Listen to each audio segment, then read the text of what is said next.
Hi guys, it's Andrew Zeleno again. I'm a professional audio engineer with more than 10 years of experience. Also, I have been teaching audio engineering for 5 years now. If you don't know about my course, definitely you should check it out. Today we're gonna talk about DAWs. I'm gonna tell you a little bit about Cubase 9, but comparing to other reviews, I'm gonna tell you kind of a more practical nuances about how you consider DAW like Cubase 9 when you're a professional audio engineer and you're not just you try to have fun with DAW or something like that. How you consider this DAW when you work every day, a couple of hours at least. In my opinion, it's a little bit different. You know how you understand DAW. I'm gonna tell you what the most interesting parts of this DAW for me and disadvantages at the same time. So it's not a commercial for Steinberg company. If you don't know me, I have very unique mixing and audio production course. Definitely check it out.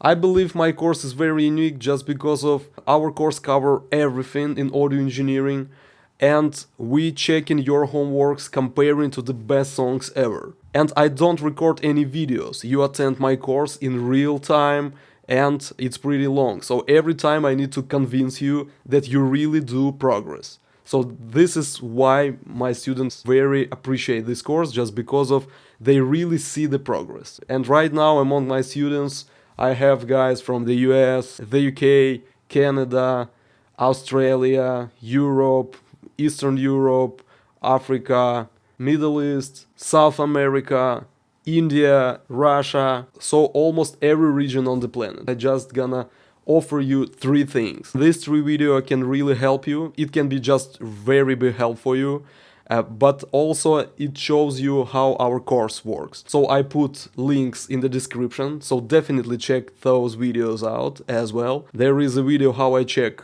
my student project, so this is example where I show you how it works when I check your homeworks. Second video will be an example of theoretical part of our course. We're gonna cover some specific topic there, and you can check how it works, how deep we learn, what stuff we learn, what the approach, how I do it. And just for a kind of second example of our theoretical part, I'm gonna give you the opportunity to check a class about recording, because our course is not only about mixing, it's also about recording, post-production, sound design, music writing.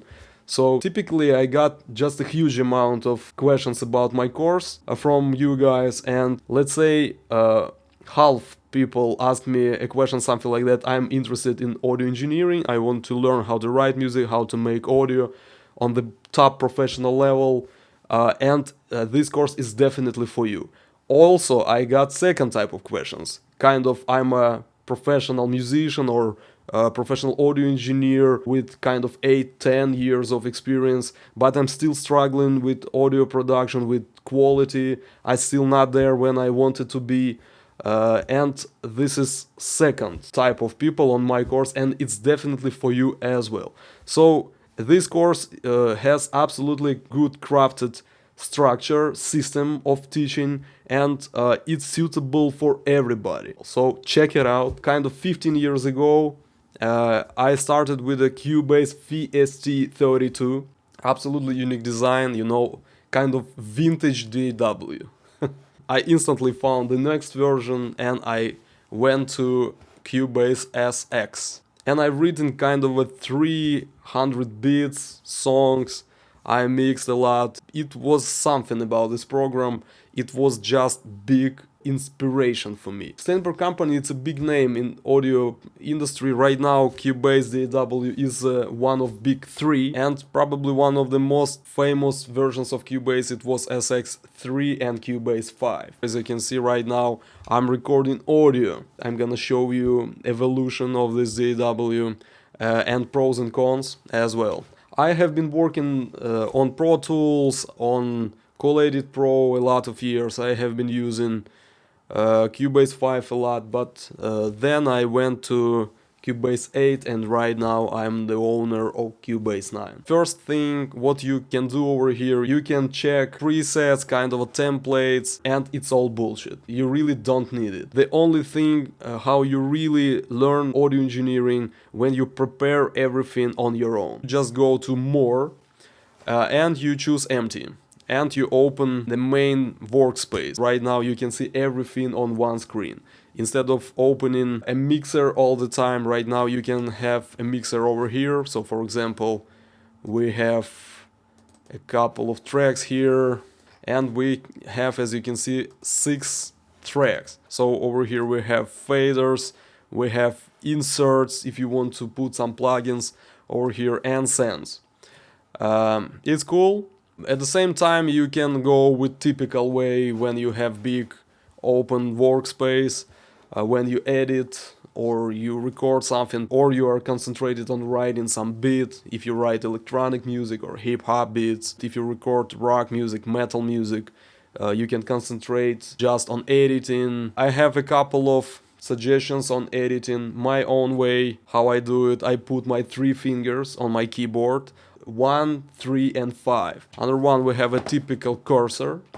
Under 3 we have scissors. Under 5 we have erase tool. You just press 3, it's a scissors. You cut somewhere, you go to cursor, you move your waveform. You can press 5 and delete this region. You can use number 2 to select like that and delete using keyboard. Press 1, you select all waveforms like that. Also, what I like about Cubase, of course you can use just fade-ins and fade-outs. You can make fade-ins and fade-out to avoid clicks in the end of events. It's called events or regions. I'm gonna call them events. In this case, it's very easy to edit them together. Instead of working with just a mouse cursor, you can work just with information line over here. So for example, if you want to make fade in, fade out, you can just grab this. It's a parameter of fade in, and you can just drag to change some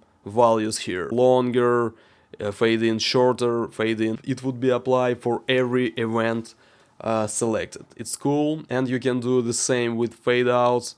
So it's very cool because you really can see over here, it's for example 6 milliseconds, over here it's 10 milliseconds. If you want to adjust some volume, you can do it by mouse, but at the same time you can use information line over here. One of the most useful for me personally thing in Cubase, what I really like about Cubase, it's a mouse wheel. Why it's important? Because your tactile feeling when you press mouse button, you kind of make your muscles working. In audio engineering, the real problem is that fact that your ears is not the main things, you know, for your body. Probably your eyes will get 80% of your attention. Also, if you're trying to do something, you move your hands or something like that. In this case, you lose attention to the sound. So in audio engineering, it's very important not to allow your eyes or your hands to decide. You need to concentrate using your ears on your sound to make decisions what is better, how it should be sounding and all this stuff. So what I like about mouse wheel, for example, let's make this clip louder or quieter. My mouse cursor over here, and then I just rotate my mouse wheel. I can even not looking at the screen. I can look at my monitor, for example, or something like that, and I can concentrate on the sound. When mouse wheel turning, the best to use mouse when you have kind of a mouse wheel with clicks in there, but they should be pretty quiet actually. I have very quiet mouse wheel, and every movement I feel like I made it one step, second step, third step. So for example, if I use my mixer, I can do the same. So for example, right now it's 0 dB on my fader, right? I want to find the right volume for this track, for this instrument on this channel. I just point my mouse over here and I rotate my mouse wheel. For example, one step, I listen into it, and for me, for example, it's still too loud. So I rotate my mouse wheel again, I listen to it, and for me it's pretty okay, but I want to check if it can be better if I'm gonna lower this instrument even more. So I made my third step, I'm listening to it, and for me it's kind of too quiet. So my instrument is drowning in the mix right now. So I turn my wheel back, one step back, I'm listening to it again, and it's fine. So I found the right level for this fader.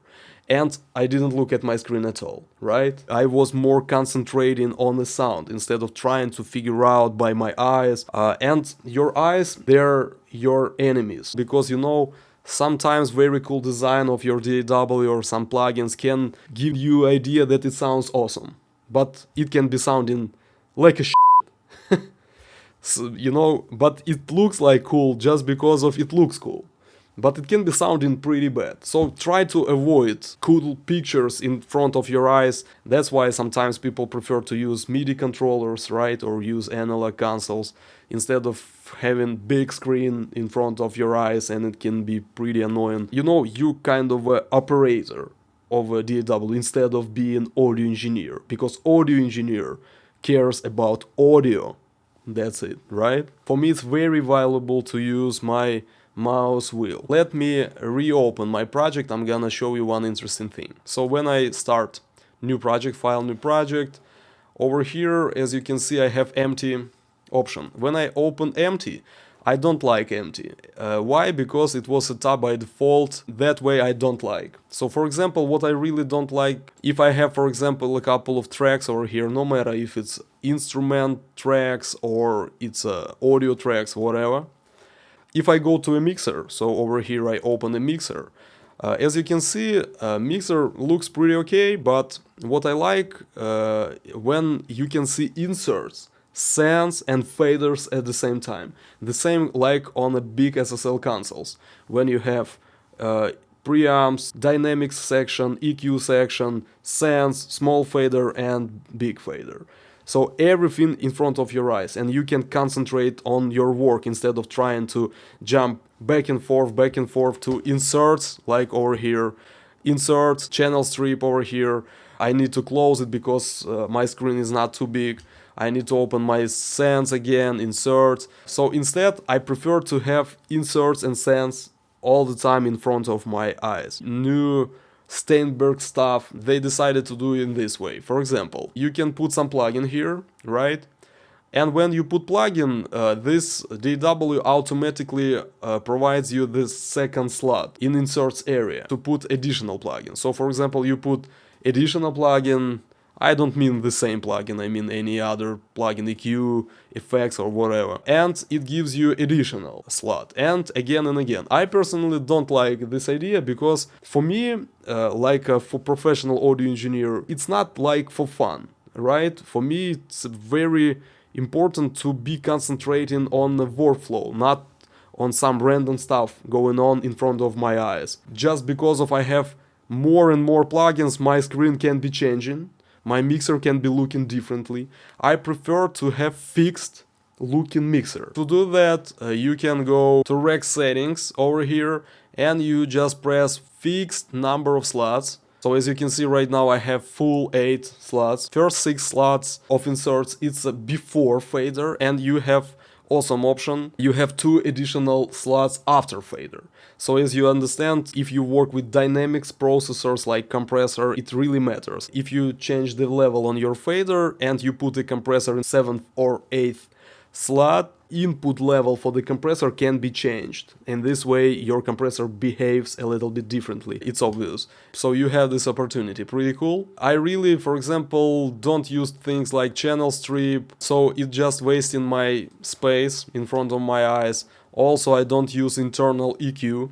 This EQ, it's just kind of a plugin, but it's built in on every channel. So it looks like cool, but for example, if I don't prefer this EQ, right? So for me it's pretty okay EQ, but I prefer third-party plugins, stuff like Waves, Universal Audio, Slate, Softube, Native Instruments and all the stuff. So over here probably I don't need EQs. What I've done for myself, I just created my own template. So you set up once, you go to File and choose option Save as Template. That's it. Right now, as you can see, I open again and I have Zeleno start. This is my own template when I open it. I have already set up my low area to have a mixer here. In my main mixer, I have already set up everything like I want. So for example, if I have the same 6 or 8 or whatever, 100 million zillion tracks, zillion channels, in my DAW I go to a mixer, And over here, as you can see, I have routing, I have inserts, and I have sends.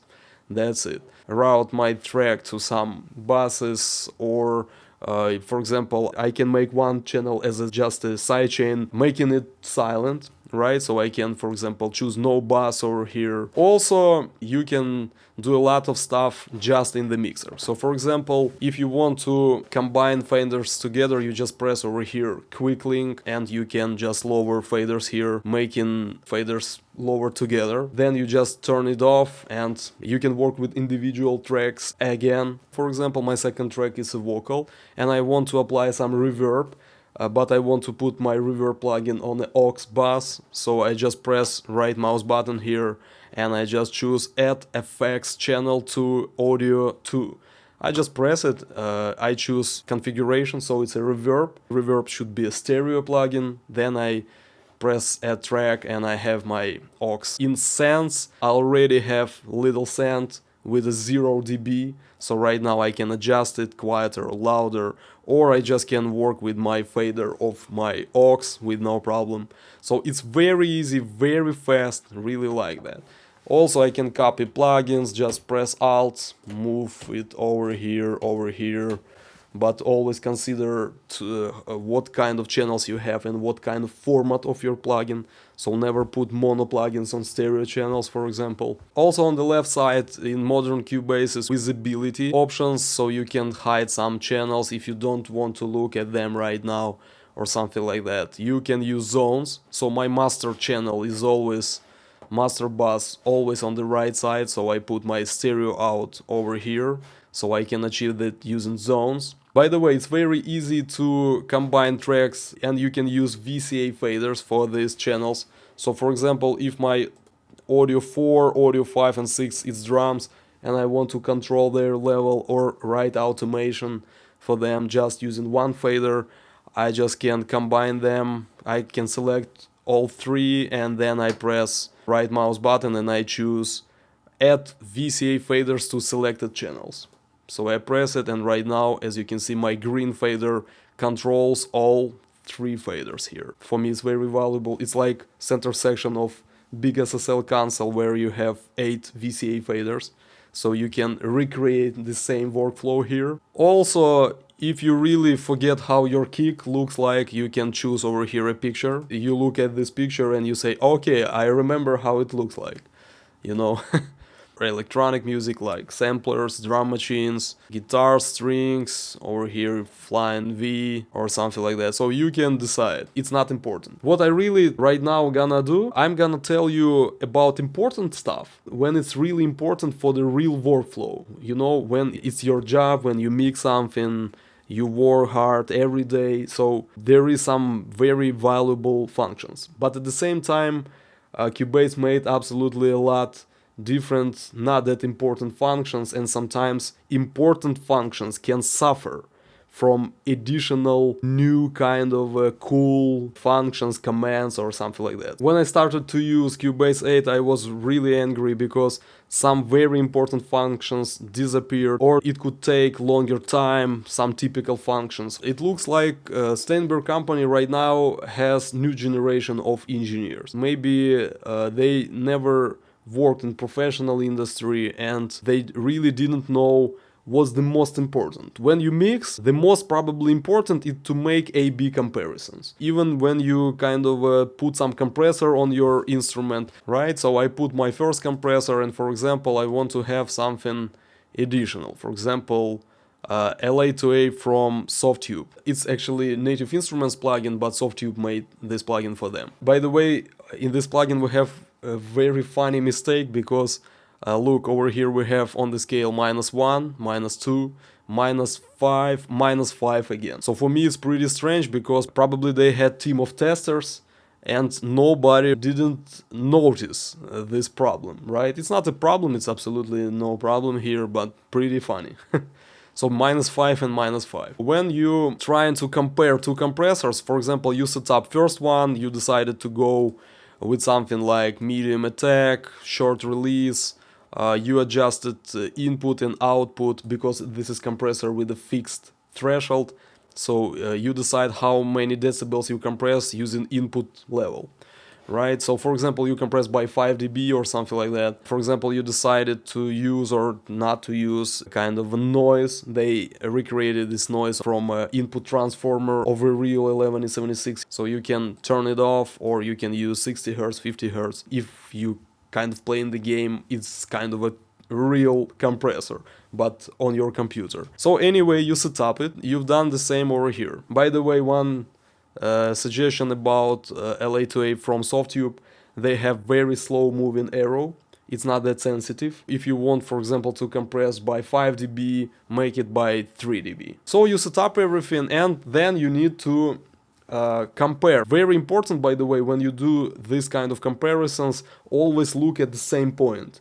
You shouldn't listen to first compressor looking over here on the wall, right? And when you check how the second compressor sounds, you look on your monitor. It would be crazy, because your eyes give you a little bit different feeling. So every time it can be a little bit differently for you. In this case, very important to ignore what you see. For example, when you listen to the first variation, you can look at some MIDI keyboard, for example. It's cool design, it looks kind of a cool gear, right? And you can have some kind of vibe from your sound as well, because of how your MIDI keyboard looks like. But at the same time, when you listen to second variation, you can look at the wall.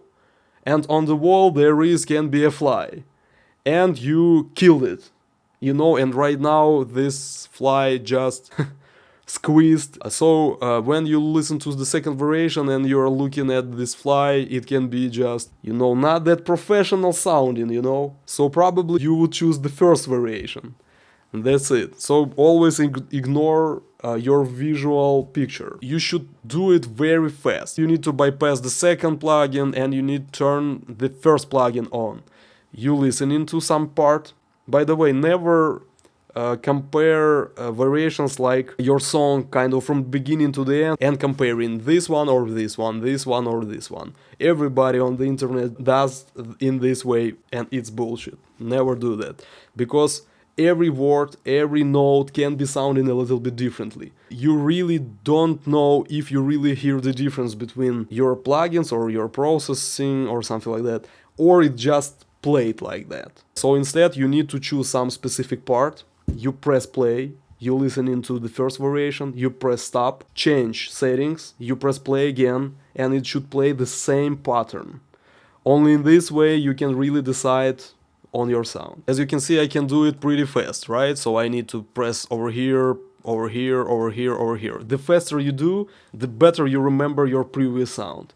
And Cubase engineers created some pop-up button. Every time when you try to turn it off or turn it on, you need to spend kind of a half a second every time. It was the most awful decision they made, so it was just amazingly awful. Everybody was complaining about that, and they fixed it not even instantly. 3 or 5 months it took. Finally, we have normal buttons here. Also, I have still problems. I don't know if you have on your setup on your computers the same problem, but if I move my mouse cursor and I try to press it, it doesn't work. See, I'm trying to bypass, and it doesn't work.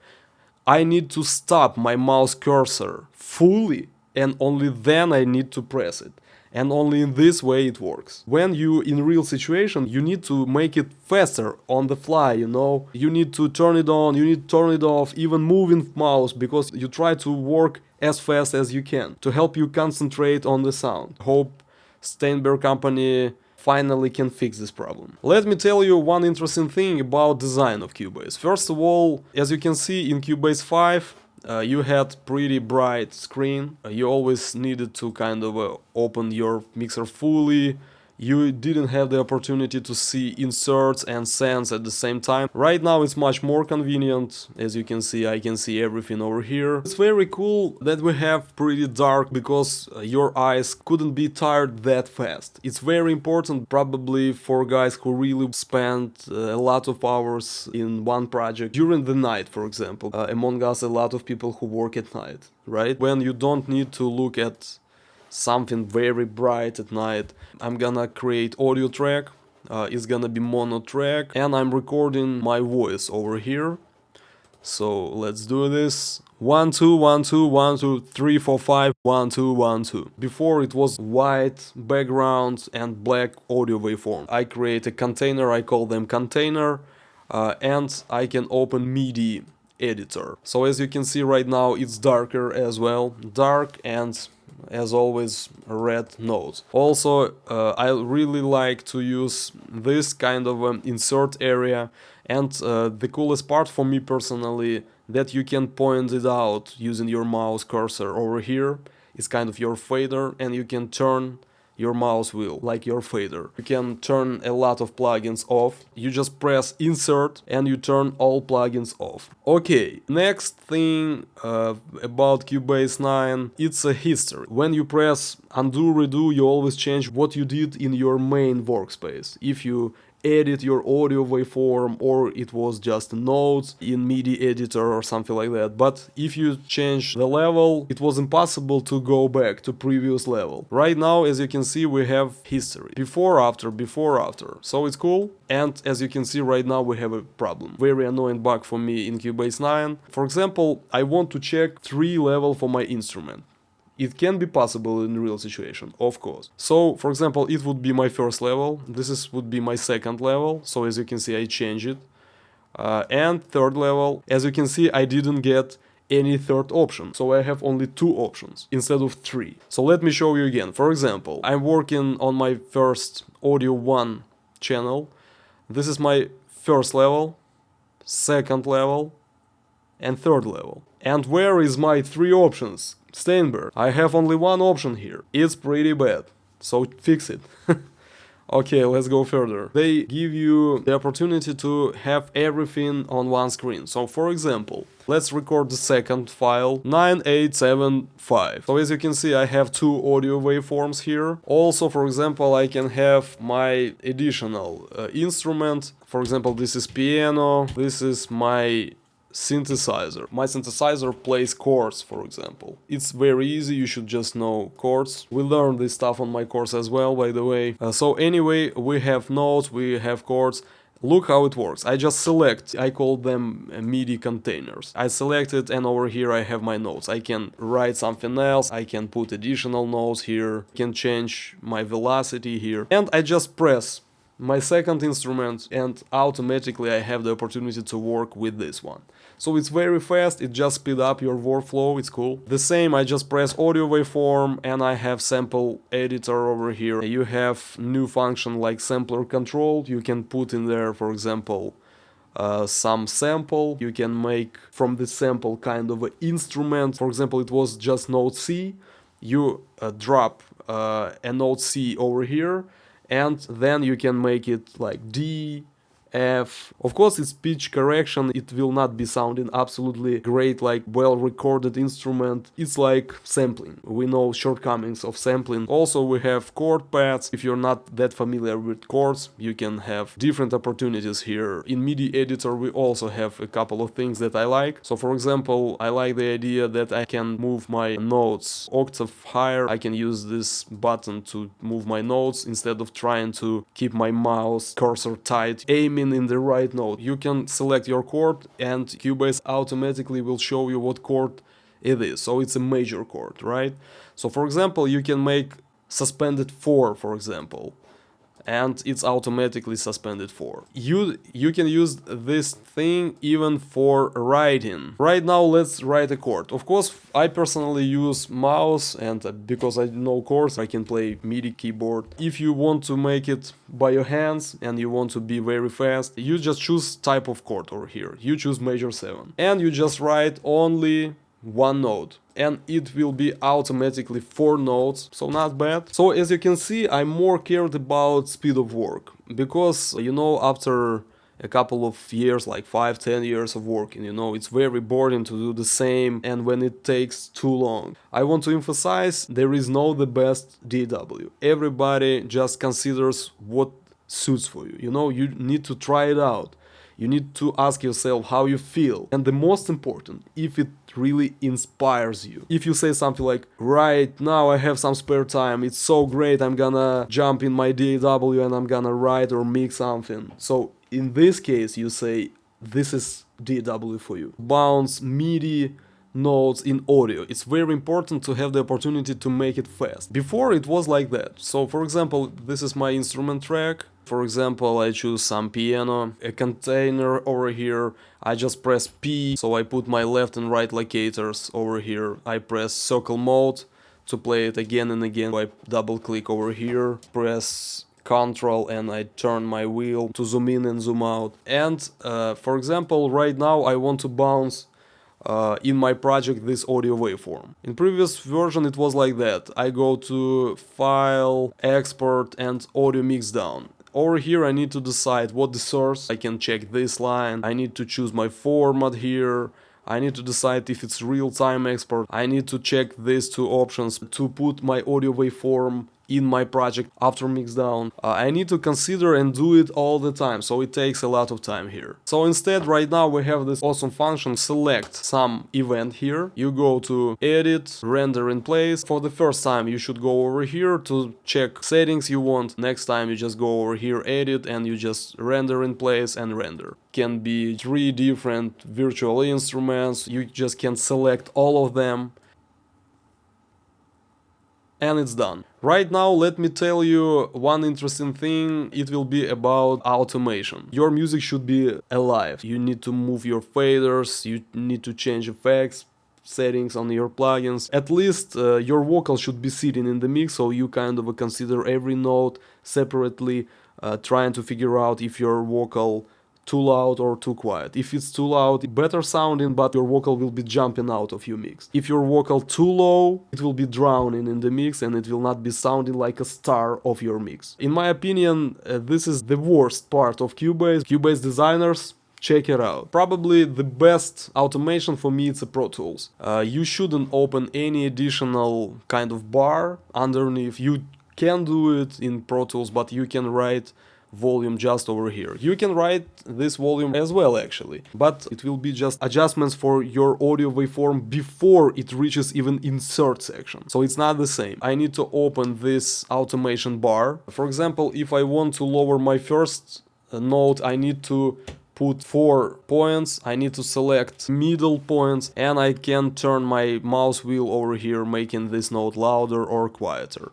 Instead of using my mouse, of course I can do it like that, but it's too long. In Pro Tools you just can select your audio waveform and you just can lower it, that's it. It automatically creates 4 points and it will be smooth transition. Over here you need to make everything by yourself. Other thing, it's a writing automation by your hands. I can open my big fader here, I just press write and I press play. And I'm gonna move this fader in real time, trying to find the right level. Very useful for instruments, especially when you kind of play with fader like on musical instrument, creating some vibe, some feeling for some instruments. So for this I have automation fader here, but right now I'm gonna use a mouse to show you how it works on my screen. So I press play and I move this fader. 1, 2, 3, 1, 2, 3, 1, 2, 3. But when I press stop, it rounds out all my points. I made kind of a 200 points by my movements, but I have right now only kind of 10 points. But it's okay if you move a lot, but in reality, in real practical situation, sometimes you just move it just a little bit quieter, a little bit louder, that's it, because it's music, right? It's impossible to move your vocal like that, like plus 10 dB, minus 10 dB, it's impossible. So unfortunately, if you make your short movements, 1, 2, 3, 1, 2, 3, 1, 2, 3, 4, 5, 6, 7, 8. See, after my movements I have nothing, absolutely. Only 2 points. Where is my movements? I just wrote it. Why it happens in Cubase? Because it rounds out, it just takes average values. You definitely need to fix it changing your settings. So you go to automation panel here, you go to settings, reduction level, but you need to choose 0 and you write it again. 1, 2, 3, 1, 2, 3, 1, 2, 3, 4, 5, 6, 7, 8. And finally, as you can see, I have all my movements subtle difference, something louder, something quieter, it will be mixing. Also, I'm gonna give you very valuable hint right now. Sometimes, especially when I work with something like drums, let's imagine we have like a lot of snares, and I want to make it, for example, like 3 evened out snare, and 4th I want to a little bit louder, but I really want my fader move back to the same volume like it was before. So in this case, in Pro Tools, by the way, if you touch your fader, you raise it, and then you just don't press any button on your mouse, your fader goes back to original level. So it's very awesome things in Pro Tools. In Cubase, you don't have this opportunity. So what I decided to do in this case? I decided to do it next. Before I record some automation, I put 1 point in the end of this automation line. So not to change the level, I press Ctrl. It just guarantees you suddenly will not change any settings, any values. So right now I'm gonna touch my fader. I'm gonna increase the level, and when I don't press any mouse button anymore, my fader will go back to original level. So check it out. 1, 2, 3, 1, 2, 3, 1, 2, 3, 4, 5, 6, 7, 8. And it went back to original level. So it's awesome. Louder. Normal, normal, normal, louder, normal, and so on. Some snare hits, for example, can be louder, some snare hits can be the best level. Last two things, what I really like about Cubase, Cubase 8 or Cubase 9, you can organize your plugins by yourself. I have 3 SSL EQs, 1 compressor, 1 valve compressor, and a couple of preamps there, and you can kind of pretend like you apply them as a plugin. So for this, you go to devices, VSTi connections, you create external effects. As you can see, I already have SSL, it's in Steinberg category, you go to external plugins and SSL. And the most cool thing in this thing is this button. It can measure your delay time, what all your system takes to bring your audio back in your DAW. So it's to avoid some phase problems. You can measure it. It will throw some impulse through your cables, through your converters, and it brings back your signal to your DAW, and it compensates that amount of time what it takes. Okay guys, and the last thing. If you ask me what's the best DAW and what my opinion on Cubase, I would say next. You choose DAW not by some functions, by some opinions. You choose your DAWs if it really inspires you. This is first and a pretty unpredictable answer. Second thing about DAW, it's how you got used to it. Because when you work professionally, when you care about audio, you compare the best sounding songs in the world with your mixes. There is no time to find some function to kind of play with some settings, figure out how it works. It's all about audio. You really need to know your DAW. You are getting used to it, so you don't try to find out how to do that. Just because of I have been learning audio engineering 15 years ago based on Cubase, it's just because of that I'm using this one. In spite of that fact, it's one of big three. It's cross-platform for Mac and Windows, so it can be used everywhere. But anyway, probably the main reason why it's one of my favorite DAWs, I got used to it, I like that. Steinberg company, keep it like that, make it better, fix some bugs. But I emphasize, it should inspire you. This is only a question you ask yourself when you decide what you're gonna use. Check the description, over there you can find the links, and check this course, it really can be very unique course for you. Subscribe to my channel, anyway I'm gonna share from time to time some my knowledge, some interesting stuff. See you next time guys, have a nice one and have a nice mixes.